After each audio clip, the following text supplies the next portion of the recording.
हरे कृष्णा। आप सबका स्वागत है आज के इस सत्र में। आज हम शुरू करेंगे चौथे अध्याय का 9वां श्लोक। आज एक ही श्लोक करेंगे, ठीक है। तो श्लोक शुरू करने से पहले से हम मंगलाचरण करते हैं। ओम अज्ञानतिमिरन्धस्य ज्ञानञ्जनाशलाकया चक्षुरुन्मीलितं येन तस्मै श्री गुरुवे नमः। श्री चैतन्य मनोभीष्टं स्थापितं येन भूतले स्वयं रूप कदा मह्यं ददाति स्वपदान्तिकं वन्देऽहं श्री गुरु श्रीयुतपदकमलं श्री गुरून् वैष्णवांश्च श्रीरूपं साग्रजातं सगण रघुनाथान्वितां तं सजीवं साद्वैतं सावधूतं परिजनसहितं श्रीकृष्ण चैतन्यदेवं श्री राधा कृष्णपादां श्री ललिता विशाखान्वितांश्च। हे कृष्ण करुणा सिंधु दीनबंधु जगतपते गोपेश गोपिका कांता राधा कांता नमस्तुते। तप्त कांचन गौरंगी राधे वृंदावनेश्वरी ऋषभानुसुते देवी प्रणमामि हरिप्रिय। वाञ्छाकल्पतरुभ्यश्च कृपा सिंधुभ्य एव च पतितानां पावनेभ्यो वैष्णवेभ्यो नमो नमः। अनंत कोटि वैष्णव वृंद की जय। श्री प्रभुपाद की जय। जय श्री कृष्ण चैतन्य प्रभु नित्यानंद श्री अद्वैत गदाधरा श्रीवासदि गौर भक्त वृंदा। हरे कृष्णा। तो आज सबका स्वागत है आज के इस सत्र में। आज हम शुरू करेंगे चौथे अध्याय का 9वां श्लोक। आज हम एक ही श्लोक लेंगे क्योंकि ये श्लोक को समझ पाना बहुत ही कठिन है। और ये श्रील प्रभुपाद जब अपने शिष्यों से एक बार पूछते हैं कि which is the best words of Shrimad Bhagavad Gita, Shrimad Bhagavad Gita का सबसे बेस्ट वर्ड कौन सा है, श्लोका कौन सा है, तो श्रील प्रभुपाद के कई सारे शिष्यों ने बोला कि सर्वधर्मान परित्यजे, किसी ने बोला कि मन मना भव मद भक्तो, ऐसे करके बहुत सारे शिष्यों ने अलग अलग वर्ड्स बोले, अलग अलग श्लोका बोले कि ये श्लोका भगवद गीता का सबसे बेस्ट है, ये श्लोका सबका भगवद गीता का सबसे बेस्ट है। लेकिन श्रील प्रभुपाद ने ये श्लोका कोट किया, चौथे अध्याय का 9वां श्लोक। कहा जो ये श्लोक याद रखेगा उसके लिए मुक्ति का द्वार खुल जाएगा, है ना। और याद नहीं रखना है, उसको एक्चुअली समझना है। श्रील प्रभुपाद का कहने का मतलब था कि ये श्लोक को जो समझ लिया और वो भगवान श्री कृष्ण का भक्त जल्दी बन जाता है और उसके लिए मुक्ति के द्वार खुल जाते हैं, वो जन्म मृत्यु के चक्कर से क्या है छूट जाता है।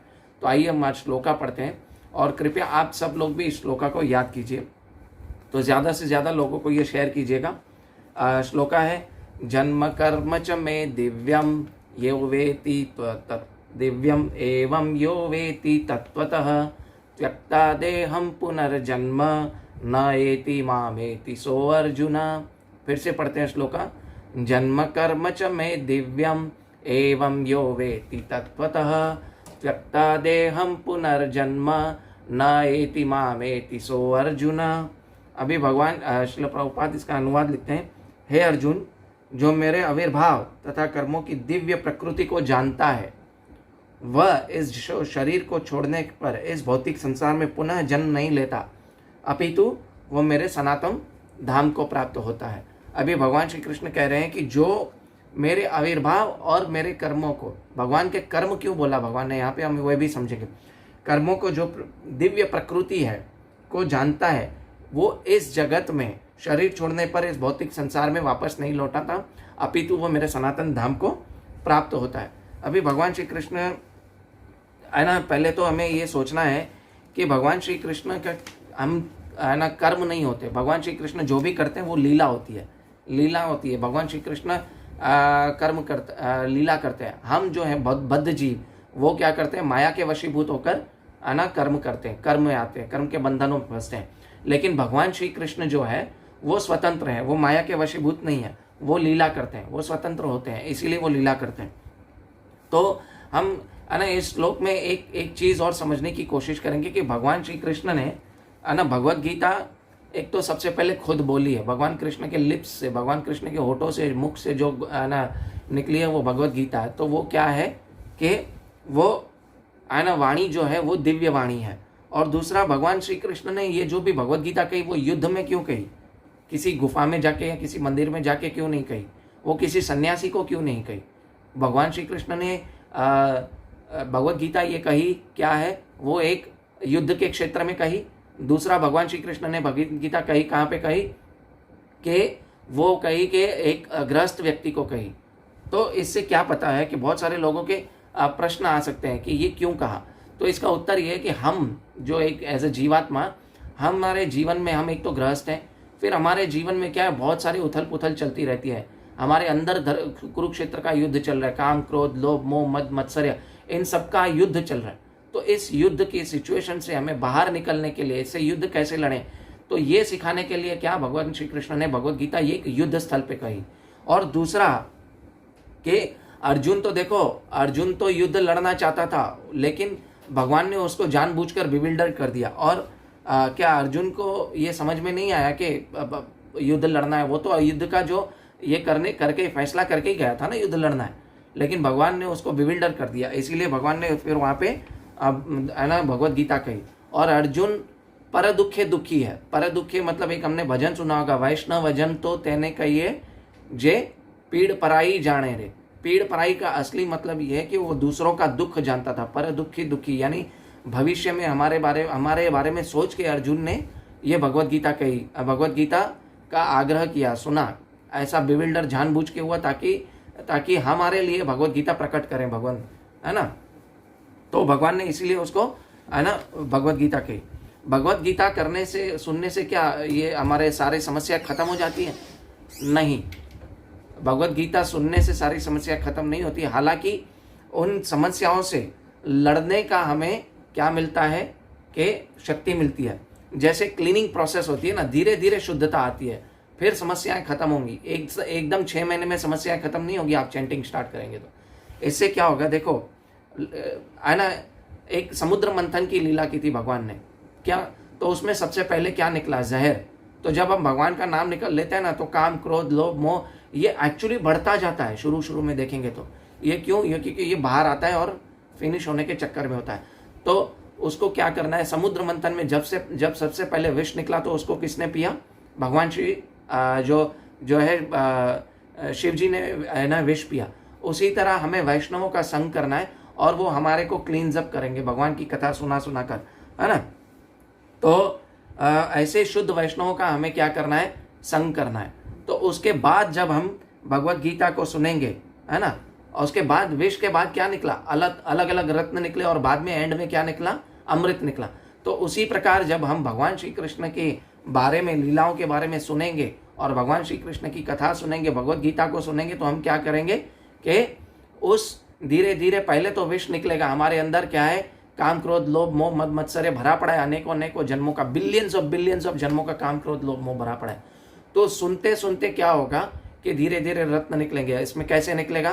पहले तो साधु संग करेंगे, आदो श्रद्धा, साधु संग, फिर साधु संग यानी वैष्णव का संग करेंगे तो क्या होगा? भजन क्रिया करेंगे।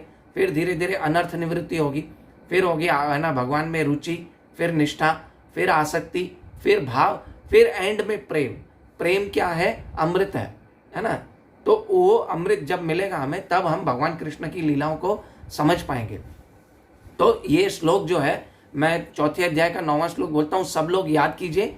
और मेरा नंबर दिया हुआ है, कॉन्टैक्ट नंबर, आप अपना वीडियो भेज सकते हैं मेरे कॉन्टैक्ट नंबर पे, व्हाट्सअप नंबर पे। और जो भी ये श्लोक का परफेक्ट ट्रांसलेशन के साथ याद करेगा उसको मैं प्रेजेंट भेजूंगा। ये कॉन्टेस्ट रखते हैं हम, जितने लोग अग्री हैं उसको थम्स अप करके भेजें, ठीक है।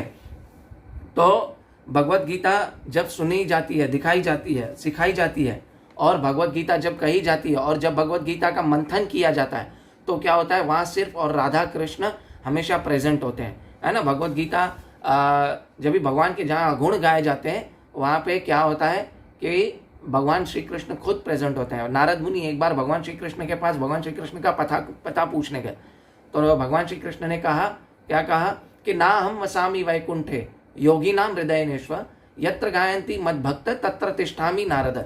यानी जहाँ जहाँ मेरा भक्त रहता है ना, मैं वैकुंठ में नहीं रहता हूँ, ना ही मैं योगियों के हृदय में रहता हूँ, लेकिन जहाँ जहाँ मद भक्त गायंती यत्र तत्र तिष्ठामि नारद।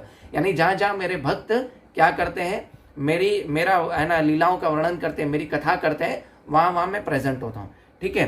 तो आइए इस श्लोक पे आते हैं हम फिर से एक बार। जन्म कर्म च में दिव्यमेवं यो वेति तत्वतः त्यक्ता देहम पुनर्जन्म न एति मामेति सो अर्जुन। तो भगवान कह रहे थे कि मेरे लीलाएं हैं, जो दिव्य प्रकृति है उसको जो समझ पाता है, उसको तत्व से जो समझ पाता है, तत्व से यानी कि तत्व का मतलब ये नहीं है, तत्व का मतलब है श्रद्धा, ज्ञान और श्रद्धा दोनों से समझे।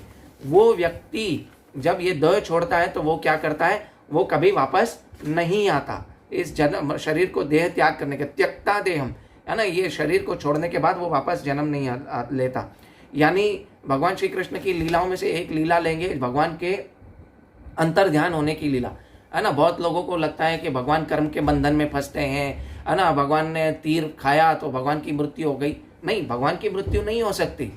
भगवान तो एज लाइक एक सनराइज होता है और एक सनसेट होता है। तो सनराइज होता है तो हम क्या कहते हैं कि अरे सनराइज, है ना, सूरज मर गया, फिर दूसरे दिन बोलते हैं क्या सूरज, है ना, पैदा हुआ। नहीं, भगवान भी ऐसे ही है, प्रकट और अप्रकट होते हैं, है ना। यदा यदा ही धर्मस्य ग्लानिर्भवति भारम अद्भुत ध्यानम अधर्मस्य तदात्मानं सृजाम्यहम् धर्म संस्थापनार्थाय संभवामि युगे युगे, है ना। क्या बोला है भगवान ने कि, है ना, परित्राणाय साधूनां विनाशाय च दुष्कृतां धर्म संस्थापनार्थाय संभवामि युगे युगे। तो भगवान प्रकट और अप्रकट होते हैं, भगवान का जन्म मृत्यु नहीं होता। आपको अगर बहुत सारे लोग बोलते हैं ना वो जरा ने भगवान को, है ना, तीर मारा तो भगवान की मृत्यु हो गई, नहीं, भगवान की मृत्यु नहीं होगी। भगवान ने ये लीला क्या है, एक, है ना, बिविल्डर्ड सोल्स के लिए, जो जो अनर्थ, है ना, नास्तिक है, अधर्मी है, उनको ये, है ना, बिविल्डर करने के लिए ये उन्होंने यहाँ से अंतर, ये शरीर मतलब जो यहाँ से जाने की प्रक्रिया को, है ना, इस प्रकार की लीला की। दूसरा, आप 11th कैंटो श्रीमद् भागवतम का पढ़ेंगे तो उसमें कहीं पर भी नहीं लिखा है कि भगवान की मृत्यु हुई। एक्चुअली भगवान को बाण लगा ही नहीं था, वहाँ सिर्फ इतना लिखा है कि बाण छूटा और जरा ने बाण छोड़ा और भगवान को लगा ही नहीं। जब उसके बाद भागवतम में आता है कि वो जरा भगवान के पास गया और भगवान को माफ़ी मांगने लगा, हे भगवान मुझसे भूल हो गई, मैंने आपको तरफ बाण मार लिया, ये वो बहुत। तो भगवान ने बोला नहीं, जब तुम एज अ है ना वाली थे और सुग्रीव के भाई थे तभी मैंने तुमको छुप के बाण मारा था। तो भगवान ने, बहुत लोग ये सोचते हैं कि भगवान भी कर्म बंधन में फंसते हैं, नहीं। भगवान ने ये एग्जाम्पल देने के लिए, भगवान ने जब, है ना, पूछा वाली ने भगवान से कि, है ना, आपने क्यों मुझे छुप के बाण मारा, क्या भगवान को पता नहीं था क्या वाली को मैं बाण मारूंगा?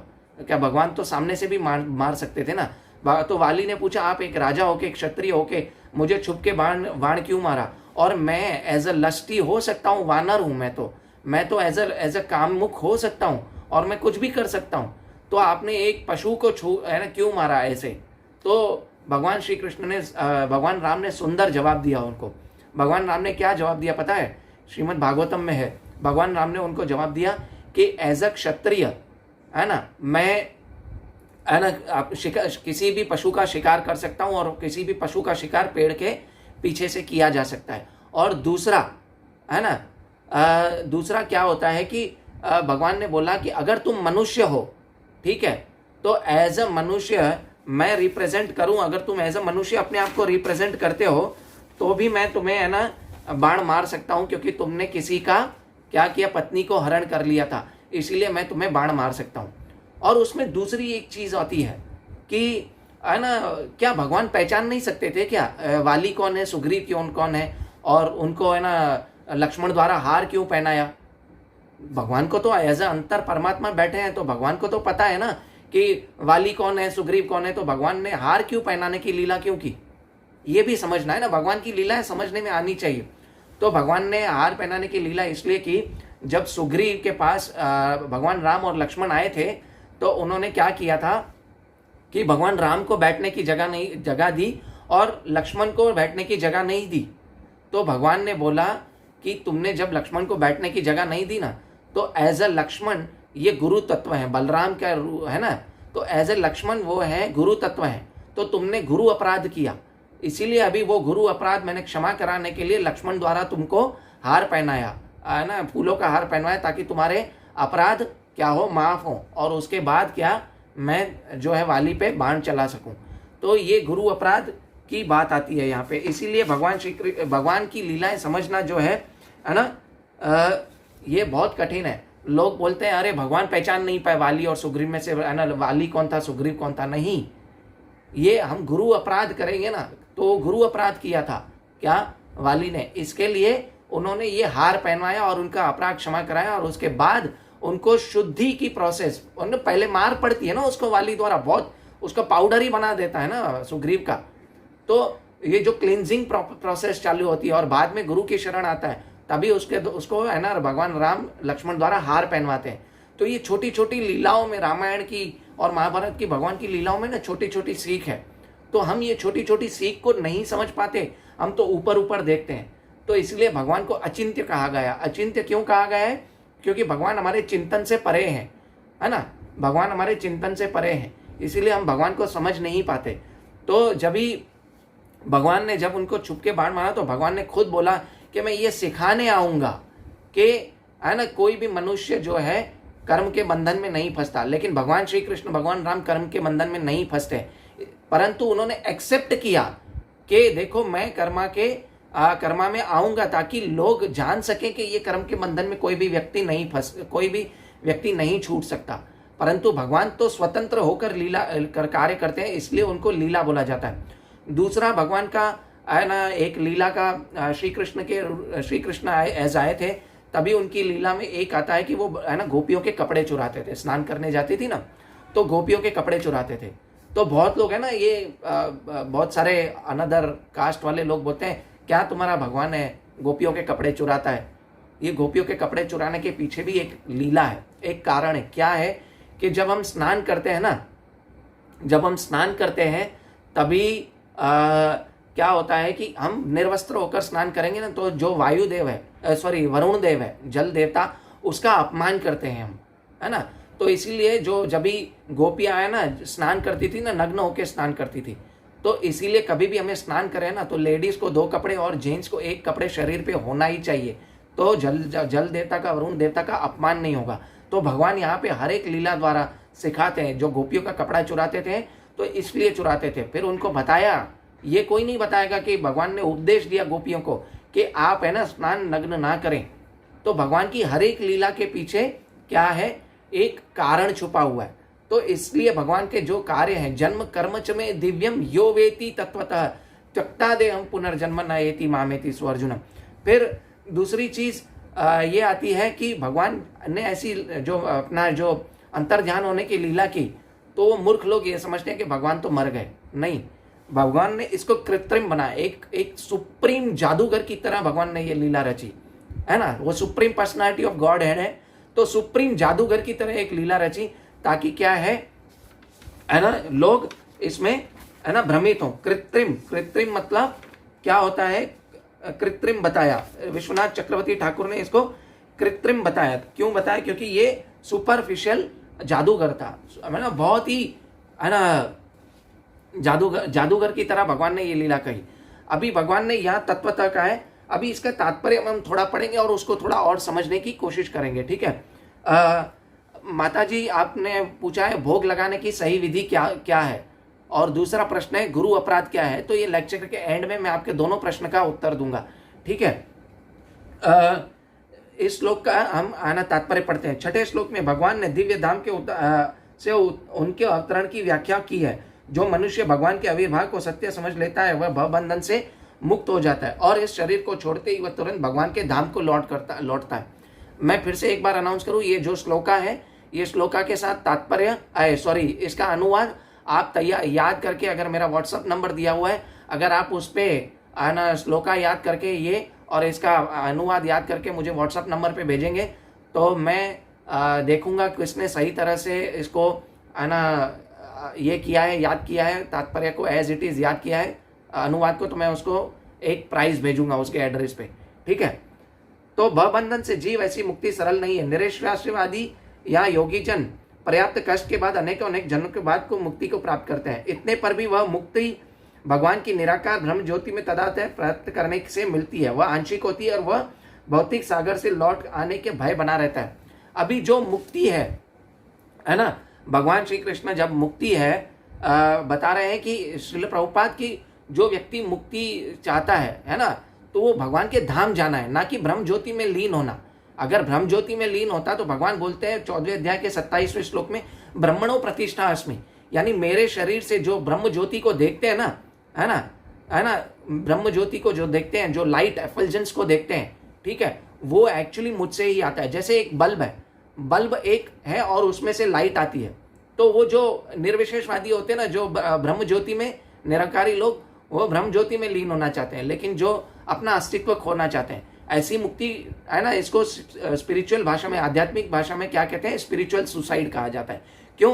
क्योंकि ऐसी मुक्ति, है ना, लंबे समय तक रहती है, परंतु वो फिर भी क्षणिक होती है। उसे वापस लौटने का, है ना, क्या होता है कि खतरा बना रहता है। ठीक है, अभी दूसरा है कि किंतु भगवान के शरीर के दिव्य प्रकृति तथा उनके कार्यकलापों को समझने मात्र से ही भक्त इस शरीर का अंत होने पर भगवत धाम को प्राप्त कर सके और इस संसार में लौट आने का भय नहीं रहता। जो भगवान को एज भगवान जाते हैं ना, परमात्मे है ना, ब्रह्मेति परमात्मेति भगवानेति शब्दते, जो भगवान को है ना एज अ भगवान जानता है, ना ब्रह्म ना परमात्मा, एज अ भगवान जानता है, वो उसको ये दोनों नॉलेज ऑलरेडी मिल जाते हैं।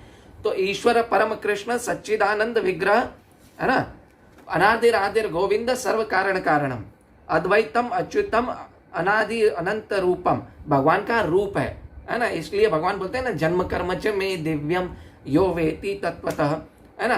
फिर अभी श्रील प्रभुपाद एक है ना पुरुष बोधिनी उपनिषद से एक श्लोका कोट करते हैं इस तात्पर्य में, उसको समझना चाहिए। एक ही लाइन का श्लोक है, एको देव्यो नित्य लीला अनुरक्तो भक्त व्यापी यद अंतरात्मा, या ना अनुरक्तो, अनुरक्तो का मतलब क्या है? पहले तो तत्वमसी, तत्वमसी यानी जिन ज्ञानियों को निराकार की अनुभूति होती है ना, इसमें है ना कि तमेव विधि तत्वामि मृत्यु मेति नान्यत, है ना। तत्वमसी, तत्वमसी का मतलब क्या है कि जिन ज्ञानियों ने भगवान को ऐसे निराकार रूप में जाना है, तो भगवान कहते हैं कि वो निराकार भी मुझसे ही आता है ना। तत्वमेसी है भगवान, वो आप कृष्ण आप ही हो, है ना। फिर इससे पता है ना, इसलिए है ना श्रील प्रभुपाद ने अनादि है ना ब्रह्म संहिता का श्लोक भी कोट किया है इसमें, कि लोगों को खंडन करने के लिए, निराकारवाद का खंडन करने के लिए, क्या अद्वैतम अच्युतम अनादि रूपम अनादि अनंत रूपम, है ना, भगवान का अनंत रूप है ना, अनादि है, अच्युतम है। अच्युतम मतलब अच्युतम का मतलब ये है कि जो भगवान अपने पोजीशन से, भगवान हमेशा रहते हैं अपनी पोजीशन से, कभी गिरते नहीं है। The person who never fall down from his position is called Achyutam. तो अच्युत सिर्फ कौन है? भगवान श्री कृष्ण है। इसका हम थोड़ा श्लोक का मतलब समझेंगे, है ना। ठीक है, एक भगवान अपने निष्काम भक्तों के साथ अनेक दिव्य रूपों में सदैव संबंधित रहता है। इस वेद वचन स्वयं भगवान ने गीता के श्लोक में पुष्टि की है। जो इस सत्य को वेद तथा भगवान के प्रमाण के आधार पर स्वीकार करता है, वह शुष्क चिंतन में समय नहीं गंवाता, वह मुक्ति की चरम सिद्धि को प्राप्त होता है। बहुत सारे ज्ञानी होते हैं ना जो निराकारवादी, शुष्क चिंतन में समय गंवाते हैं, परंतु तत्वतः का मतलब क्या है? श्रद्धा और ज्ञान से, है ना, श्रद्धा और ज्ञान से भगवान को जानना, है ना। श्रद्धा और भी होनी चाहिए और ज्ञान भी होना चाहिए। सिर्फ ज्ञान के साथ भगवान को नहीं जा सकता है। आदो श्रद्धा, है ना, फिर बोलता है भजन क्रिया, साधु संग और फिर भजन क्रिया। ठीक है, श्री भगवान को जानने लेके ही मनुष्य जन्म मृत्यु के चक्कर से पूर्ण मुक्ति की अवस्था को प्राप्त करता है। इस सिद्धि को प्राप्त करने का कोई अन्य विकल्प नहीं है। भगवान को प्राप्त करने का अन्य कोई विकल्प नहीं है। वो सिर्फ और सिर्फ क्या है? भगवान श्री कृष्ण को जानना। अभी भगवान श्री कृष्ण को कैसे जाने? ब्रह्म संहिता में आता है, प्रेमांजन चुरितन भक्ति विलोचनेन। जब भी हम अपनी मटीरियल आंखों से तो भगवान को, मटीरियल सेंसेस से तो भगवान को नहीं जान सकते, है ना। हमारे सेंसेस कितने हैं? 10 सेंसेस है ना, 11 सेंसेस देखा जाए तो, 5 नॉलेज एक्वायरिंग सेंसेस और 5 work acquiring senses, working senses, और एक है माइंड। हम इन सब से क्या होता है कि भगवान को जान नहीं सकते। अपना हमारे सेंसेस मटेरियल है, लेकिन हम किसी स्पिरिचुअल आदमी के साथ स्पिरिचुअल संग करेंगे, बोलते हैं ना, जैसा संग वैसा रंग। तो हम जैसे स्पिरिचुअल भक्तों के साथ संग करेंगे तो क्या होगा? हमारे सेंसेस भी धीरे धीरे स्पिरिचुअल बन जाएंगे और स्पिरिचुअल सोचेंगे। दो they will be in material body, लेकिन हमारे सेंसेस स्पिरिचुअल हो जाएंगे, है ना। तो धीरे धीरे हम शुद्ध भक्तों का संग करेंगे। श्रील प्रभुपाद के तात्पर्य पढ़ेंगे, शुद्ध भक्त का संग है। श्रील प्रभुपाद के भगवत गीता में तात्पर्य, भागवतम में जो भी तात्पर्य है, उनको पढ़ के, है ना, अगर हम है ना पढ़ रहे हैं तो हम श्रील प्रभुपाद का क्या कर रहे हैं? संग कर रहे हैं। श्रील प्रभुपाद के जो भी शुद्ध भक्त का संग कर रहे हैं, उसका तात्पर्य पढ़ने की मैं आपको सरल विधि बता रहा हूँ। जैसे ही तात्पर्य शुरू होता है ना, उसमें पहले लिखे टू विशाल प्रेमलानी, जैसे मेरा नाम है टू विशाल प्रेमलानी, ये समझे, और नीचे तात्पर्य के एंड में लिखे बाय श्रील प्रभुपाद। तो ऐसे हम तात्पर्य पढ़ेंगे ना, तो इससे पता चलेगा कि श्रील प्रभुपाद ने ये तात्पर्य सिर्फ मेरे लिए लिखा है। ऐसे समझ के अगर हम पढ़ेंगे तो हमें भगवत गीता समझ में आएगी।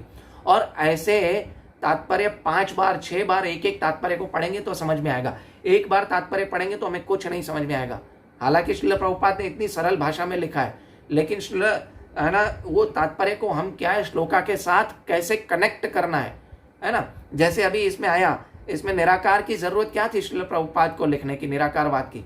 लेकिन हमें समझ में अभी आया निराकारवाद की इसलिए जरूरत थी कि भगवान जो है आविर्भाव होता है, भगवान क्या निराकार नहीं है, भगवान साकार है। और निराकार तो क्या है, भगवान की ब्रह्मणो प्रतिष्ठाष्टमी, जो ब्रह्म ज्योति है वो भगवान की शरीर से आती हुई है ना, तेज है, कांति है, वो भगवान के शरीर से आने वाली कांति है, वो निराकार है ना। तो ये हम धीरे धीरे है ना श्रील प्रभुपाद के तात्पर्य, इसमें ब्रह्म संहिता का है ना पढ़ने का क्या जरूरत था, भगवान श्रील प्रभुपाद को ब्रह्म संहिता का श्लोक जान डालने की क्या जरूरत थी?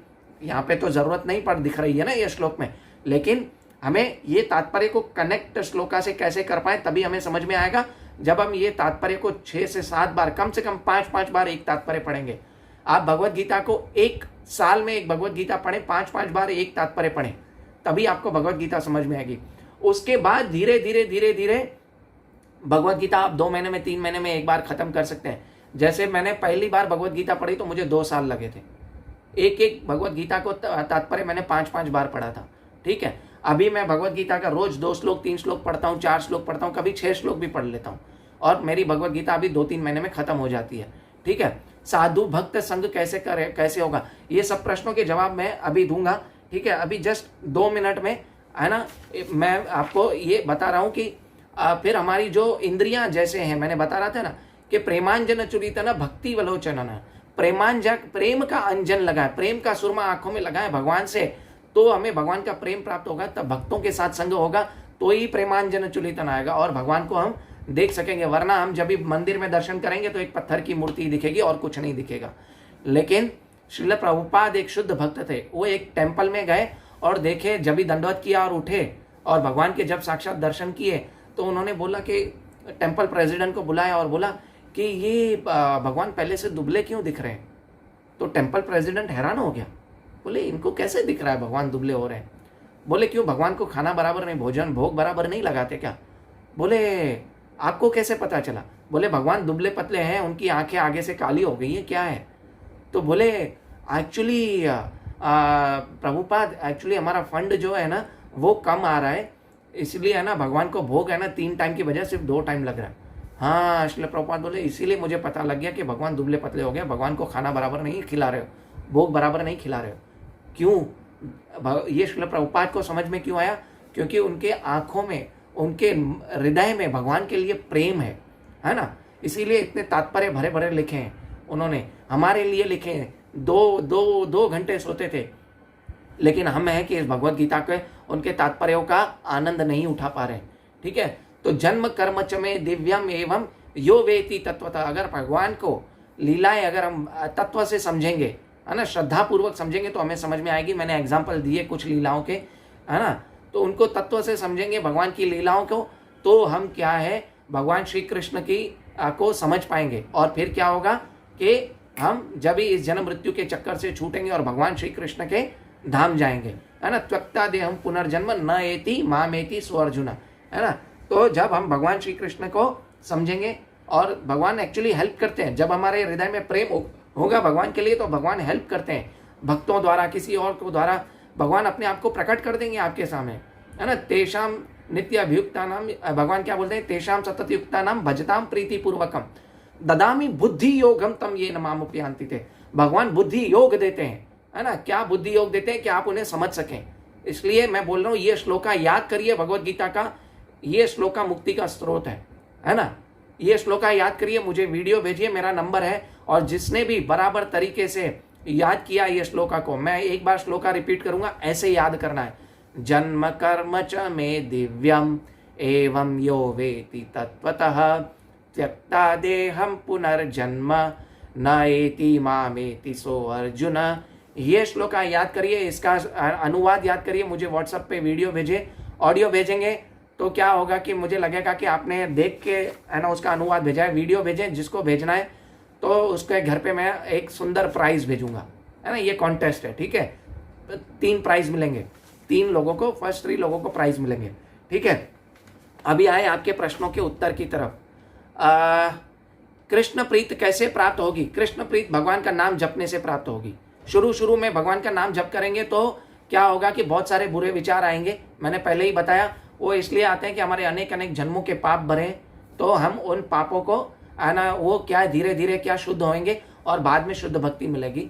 किसी को पिछले कर्मों के अनुसार कोई 2 महीने में शुद्ध हो जाता है, कोई 6 महीने में शुद्ध होता है, कोई 20 साल में शुद्ध होता है, लेकिन ये प्रक्रिया शुद्ध होती है। श्रवणताम स्वकथा कृष्ण पुण्य श्रवण कीर्तन हृदयन्तस्य भद्राणि विधुनोति सुहृद सताम, है ना। भगवान श्री कृष्ण का कीर्तन करो, सुनो, और क्या करो, यज्ञ की आहुति मुख से निकलती है, कानों करणों की तरफ जाती है, संकीर्तन यज्ञ, है ना। कलयुग में ये यज्ञ है, क्या, आहुति श्री कृष्ण के नाम की यहाँ से निकलती है और करणों के क्या, करणों में के यज्ञ कुंड में जाती है। तो ये संकीर्तन यज्ञ कलयुग में है ना, क्या बोलते हैं, हरेर नाम हरेर नाम हरेर नाम एव केवलम कलोव नास्तेव नास्तेव नास्तेव जगत गतिरन्यथा। हरि नाम से और भगवान श्री कृष्ण की कथा सुनेंगे और भगवान श्री कृष्ण के बारे में सुन के उनके उनके उनके ऊपर अमल करेंगे और साधु संग करेंगे, तो आपको कृष्ण प्रेम जल्दी ही प्राप्त हो जाएगा। फिर गुरु अपराध क्या है? गुरु अपराध में शॉर्टकट में समझाऊंगा आपको, इसके लिए एक्चुअली बहुत बड़ा लेक्चर चाहिए, बट मैं शॉर्टकट में कह रहा हूँ।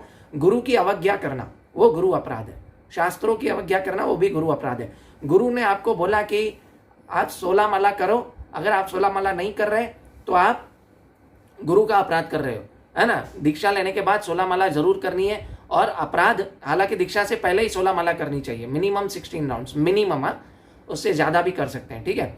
और फिर दूसरा है कि गुरु को 2 सेवा होती है, एक वाणी सेवा होती है, एक वपु सेवा होती है। तो गुरु की वपु सेवा यानी शारीरिक जो है ना सेवा होती है, जैसे उनका है ना उनकी सेवा करना, पर्सनल सेवा करना, वो हमें नहीं मिल पाती, लेकिन उनकी वाणी सेवा, उनके लेक्चर्स को सुने और उनकी वाणी सेवा करें, उनको उन्होंने जो कहा है उसको क्या हम अमल करें। तो वाणी सेवा जो है वो बहुत ज़्यादा महत्वपूर्ण है, दोनों ही महत्वपूर्ण है, लेकिन वाणी सेवा बहुत महत्वपूर्ण है। अगर हमने उनकी वाणी सेवा की तो गुरु अपराध नहीं होगा, ठीक है। तो भगवान की सेवा, गुरु की सेवा, भगवान की सेवा, क्योंकि गुरु आपको कहे कि बुक डिस्ट्रीब्यूशन करो, अगर आप बुक डिस्ट्रीब्यूशन नहीं करे और मंदिर में बैठ के 16 माला जप रहे हो और 16 माला की जगह 100 माला जप रहे हो, 100 माला, तो गुरु की अवज्ञा हो गई, है ना। ये गुरु अपराध है।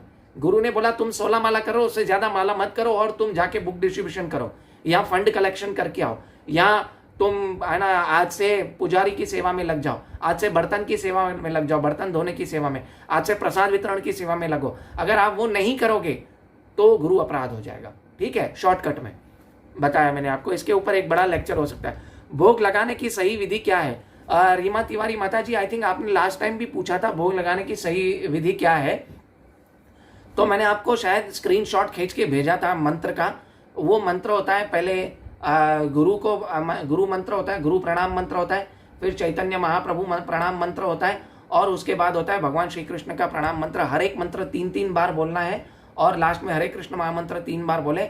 आचमन करें। भोग लगाना है तो उसका मेन जो कुक करते हो, जब भी भोग का प्रसाद भोग बनाते हो तो उसको चखें ना, ठीक है, शुद्ध अवस्था में बनाए। हो सके तो उस टाइम कुछ बोले ना, सिर्फ हरे कृष्ण कीर्तन लगाएं और सुने, क्योंकि बोलेंगे तो सलाइवा शायद आपके खाने में जा सकती है। और तुलसी पत्ता हमेशा रखें, और याद रखिए द्वादशी के दिन तुलसी का पत्र नहीं प्लग करते हैं, ठीक है। तो द्वादशी में अगर भोग लगाना है तो एकादशी के दिन आप तुलसी का पत्ता प्लग करके रख सकते हैं एक दिन पहले, और तुलसी के बिना भगवान भोग अर्पण नहीं करते हैं। और 5-10 मिनट भगवान के सामने रखें, कर्टेन बंद करके भगवान भोग लगा लें, उसको उठाएं और उसको क्या करें कि है ना पूरे भोजन में मिलाएं और सब प्रसाद ग्रहण करें, ठीक है। भोग लगाने की जो मंत्र हैं, गुरु प्रणाम मंत्र, चैतन्य महाप्रभु का मंत्र और जो कृष्ण मंत्र है, वो आपको मैं रिप्लाई करूंगा, स्क्रीनशॉट खींच के मैं आपको फिर से भेज दूंगा, आप उसको थोड़ी देर बाद देख लीजिएगा, ठीक है। हम किसी तरह से सर्व करें कि कृष्णा की कृपा महसूस कर सकें, हम किस तरह से समझ सकें, है ना। आपका प्रश्न यही है मेरे ख्याल से, कि हम किस तरह से समझ सकें कि भगवान कृष्ण की कृपा मिली है हमें। वेल, साधुओं की कृपा मिली, वो भगवान कृष्ण की कृपा मिली है। आपको मनुष्य जन्म मिला है तो ये सबसे बड़ी कृपा है ना। भगवान कृष्ण ने आपको मनुष्य जन्म दिया और अभी आप भगवान श्री कृष्ण के बारे में सुन रहे हो, तो ये भगवान कृष्ण की कृपा मिल चुकी है। बस उस कृपा का क्या होता है, उस कृपा का लाभ उठाना है। भगवान श्री कृष्ण कृपा सब पे देते हैं, है ना। एक टीचर होता है स्कूल में, क्या होता है, वो सबको सही एक ही तरह पढ़ाता है ना। वो एक बंदे को तो नहीं पढ़ा रहा, वो क्लास में 40 लोग हैं, वो 40 लोगों को पढ़ा रहा है, 40 स्टूडेंट को पढ़ा रहा है। परंतु वो 40 स्टूडेंट में से कुछ एक स्टूडेंट है वो नंबर 1 पे आता है, कोई 100वें नंबर 40वें नंबर पे आता है। तो ऐसा नहीं है कि भगवान है ना, टीचर ने सबको एक जैसा पढ़ाया, लेकिन वो हमारे ऊपर है कि हम उसको ग्रास्प कैसे करते हैं, हम उसको लेते कैसे, हमारे जीवन में उतारते कैसे, है ना। हमारे कृपा के पात्र में भगवान कृपा तो बरसा रहे हैं, वैष्णव कृपा बरसा रहे हैं, गुरु कृपा बरसा रहे हैं, लेकिन हमारा कृपा के पात्र में अगर छिद्र होंगे, है ना, होल्स होंगे, तो वो कृपा नीचे गिर जाएगी। तो जैसे एक टीचर सबको एक तरह से पढ़ाता है, गुरु भी सबके लिए कृपा करते हैं। श्री कृष्ण भी भगवत गीता बोल के सबके ऊपर कृपा कर ली है। ये हमारे ऊपर है कि हम उस कृपा को कैसे रहते हैं। हमारे कृपा के पात्र में क्या होना चाहिए, छिद्र नहीं होने चाहिए, यानी हमारी बुद्धि में छिद्र नहीं होने चाहिए, मेंटल स्पेकुलेशन नहीं लगाना है हमें, ठीक है। साधु संग भक्त संग कैसे करें, ठीक है। साधु संग भक्त संग, अभी कोविड की हालत है, तो आप क्या करें कि मोबाइल में, है ना, संग ध्याय तो विषय पुंसा, संग क्या होता है, संग होता है कि मोबाइल के द्वारा भी संग हो सकता है ना। मोबाइल में आप इस्कॉन के कोई भी लेक्चर उठा के देख लो, ठीक है, उसके समझें, तत्व से समझने की कोशिश करो, ये भी एक साधु संग है। हरे कृष्ण कीर्तन सुनो, वो भी साधु संग है। भगवत गीता पढ़ो, सबसे बड़ा साधु संग। श्रील प्रभुपाद की बुक्स पढ़ो, सबसे बड़ा साधु संग। तात्पर्य पढ़ो, मैंने बताया ना 5-5 बार तात्पर्य पढ़ो। आई होप आप जितने भी लोगों ने प्रश्न पूछा उनका डाउट क्लियर हो रहा है। अभी बिना बाप से नाम लेने से क्या कृष्ण प्रीत कैसे होगी। बिना बाब मैं समझ नहीं पा रहा हूँ। चिरंजीवी तराई, बाब क्या है, बिना भाव, ओके, बिना भाव से। अरे इसमें भाव का खेल ही नहीं है। मैंने क्या बोला, भाव तो पहले आएगा ही नहीं, पहले सिर्फ आप नाम लो, क्योंकि जब तक मन में अनर्थ है, मैंने क्या बोला, आदौ श्रद्धा, साधु संग, भजन क्रिया, अनर्थ निवृत्ति, चौथा स्टेप है। आपने साधु, है ना, आदौ श्रद्धा रखी तो सुन रहे हैं, साधु का संग हो गया। आप सुन रहे हैं, जितने भी लोग सुन रहे हैं उनको साधु का संग है, मुझे भी आपका संग प्राप्त हो गया, आप भी साधु संग है। फिर साधु आपको क्या सिखाएगा, भजन क्रिया सिखाएगा। भजन क्रिया, नाम कैसे जपना है, भगवान की सेवा कैसे करनी है, भोग कैसे लगाना है, तो भजन क्रिया हो गई, ठीक है। उसके बाद धीरे धीरे अनर्थ निवृत्ति होती है। जैसे एक घर बंद पड़ा है, ठीक है, उसमें आप जाके झाड़ू लगाओ 6 महीने बाद, तो क्या होता है, झाड़ू जब लगाते हैं तो मिट्टी जितनी दिखती है उससे ज्यादा, है ना, उड़ती है। तो हम घर छोड़ के, क्लीनिंग छोड़ के, प्रोसेस छोड़ के भाग नहीं जाते। उसी तरह जब आपको, है ना, भाव शुरू में नहीं आएगा, हमें क्या करना है कि शुरू में तो अनर्थ निवृत्ति होती है, अनर्थ निवृत्ति होती है। इसलिए पहले 10 साल पहले हम जब भगवान का नाम लेते हैं तो 10 साल पहले मेरे को किसी ने कुछ गाली दी थी वो याद आएगी, और किसी ने, है ना, कुछ मेरे को, है ना, मेरे से 15 रुपए लिए थे वो याद आएंगे। तो ये क्या है, अनर्थ निवृत्ति हो रही है, बाहर आ रही है, इसको क्लींजिंग प्रोसेस चालू हो रहा है। इसलिए क्या होता है कि वो क्लींजिंग प्रोसेस धीरे धीरे होता है। जितने जन्मों की, करोड़ों जन्मों की क्लींजिंग प्रोसेस होगी, उतना जितना ज्यादा अशुद्ध मन होगा उतना ज्यादा टाइम लगेगा। भाव तो 7वां स्टेप है ना, अनर्थ निवृत्ति। फिर भगवान के बारे में निष्ठा होगी, निष्ठा होगी तो क्या होगा, निष्ठा होगी तो रुचि होगी, रुचि होगी तो क्या होगा कि पहले निष्ठा ये होगी कि मैं भगवान का भक्त बनूं, और भगवान श्री कृष्ण ही भगवान है और कोई सर्व परम श्रेष्ठ सत्य नहीं है, ये निष्ठा आएगी। फिर रुचि आएगी, भगवान के बारे में जानने की रुचि आएगी, और जानूं, भगवान की भक्ति और करूं, भगवान की भक्ति में रुचि और आएगी। फिर आसक्ति आएगी, आसक्ति यानी भगवान के में अटैच हो जाओगे और संसार से अटैचमेंट खत्म होगा। यानी संसार में रहते हुए भी संसार से अटैचमेंट नहीं होगा, पिक्चरों में अटैचमेंट नहीं होगा, मूवीज में, बॉलीवुड में, हॉलीवुड में, खेल में, ठीक है। फिर, है ना, क्या होगा, भाव आएगा। ये भाव तो 7वां स्टेप है। उसके बाद प्रेम आएगा, ठीक है। ड्यूटी में कैसे होगा 16 माला। प्रभु जी, मैं 14 घंटे ड्यूटी करता हूँ दुबई एयरपोर्ट पे। सुबह 7 से 7, सुबह 5:45 बजे बस आती है, रात को 8 बजे काम पे आता हूँ। तो मुझे 1 घंटा बीच में, 2 घंटा बीच में ब्रेक मिलती है, 1 घंटा और 1 घंटा ऐसे ब्रेक मिलती है। तो उसमें मैं अपनी माला राउंड्स फिनिश करता हूँ। और सुबह यहाँ से जाने के टाइम पे आपके हाथ में माला, यहाँ पे क्योंकि यह मुस्लिम देश है तो यहाँ पे हम माला लेके बाहर नहीं जा सकते, स्पेशली काम पे। मैं एयरपोर्ट पे काम कर रहा हूँ, वैसे तो हम माला लेके बाहर जाते हैं, परंतु काम पे हम माला लेके नहीं जा सकते एयरपोर्ट पे। तो मैं, एक क्लिकर आता है, काउंटर आता है, उस पर माला करता हूँ 2 दिन, क्योंकि 2 दिन मेरी सुबह 7 से 7 होती है और 2 दिन रात को 7 से 7 ड्यूटी होती है। तो मैं अपना एग्जाम्पल दे रहा हूँ। तो मैं काउंटर पे माला करता हूँ, ठीक है। जैसे ही आपको 5-10 मिनट मिले, 1 माला कर लो, 7 मिनट में 1 माला हो जाती है, 1 माला कर लो, ऐसे करके आप 16 माला कर लो, ठीक है। और सुबह काम तक पहुंचने के लिए आई थिंक आपको 15-20 मिनट का रास्ता तो होगा, 20 मिनट।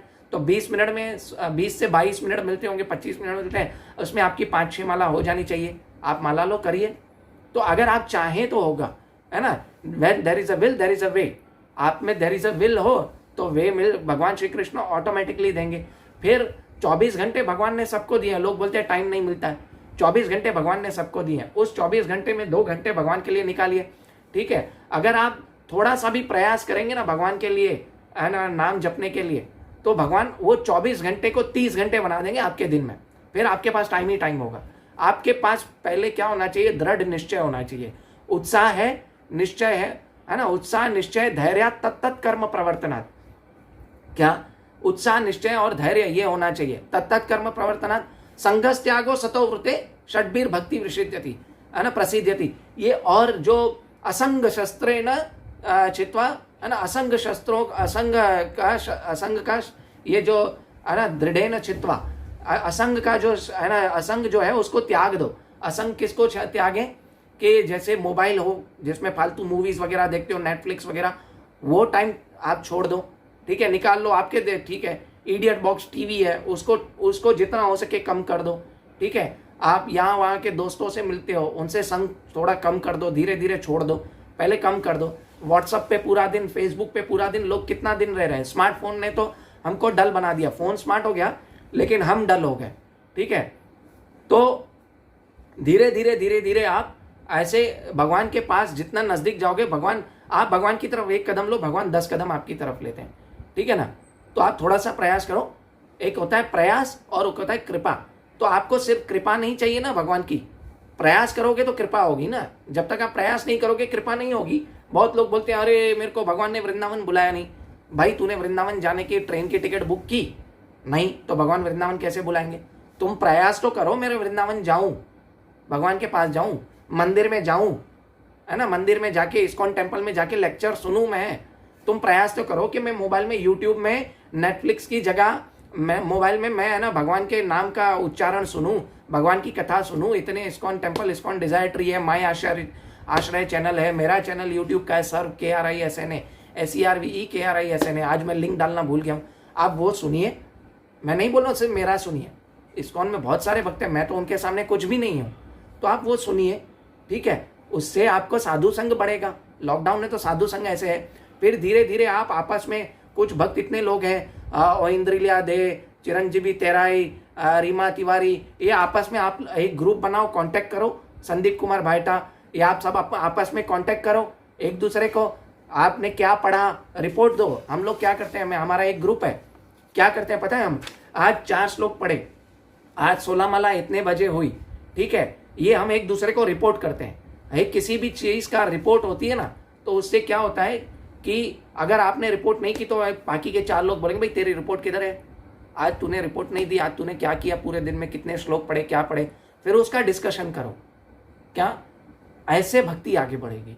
आप बोलोगे मैं घर में बैठूं और भगवान मेरे ऊपर कृपा करे, मैं भक्त बन जाऊं, शुद्ध भक्त बैठे बैठे, तो ऐसा नहीं होगा। तो ठीक है, हरे कृष्णा। आई होप सबका प्रश्न का उत्तर मिल गया होगा आपका। तो कृपया मुझे इस वाणी को यहाँ पे विराम देता हूँ। तो कृपया आप मुझे यहाँ पे क्षमा करें अगर मुझसे कुछ भी भूल हो गई हो। तो आपको मैं एक तो पहले भोग लगाने का मंत्र भेजता हूँ, और दूसरा आप जितने लोग हैं ये 4थे अध्याय का 9वां श्लोक याद करिए, मुझे वीडियो भेजें, मेरा मोबाइल नंबर है। जितने लोग भेजेंगे आपको मैं एक सरप्राइज, एक, है ना, गिफ्ट भेजूंगा, ठीक है।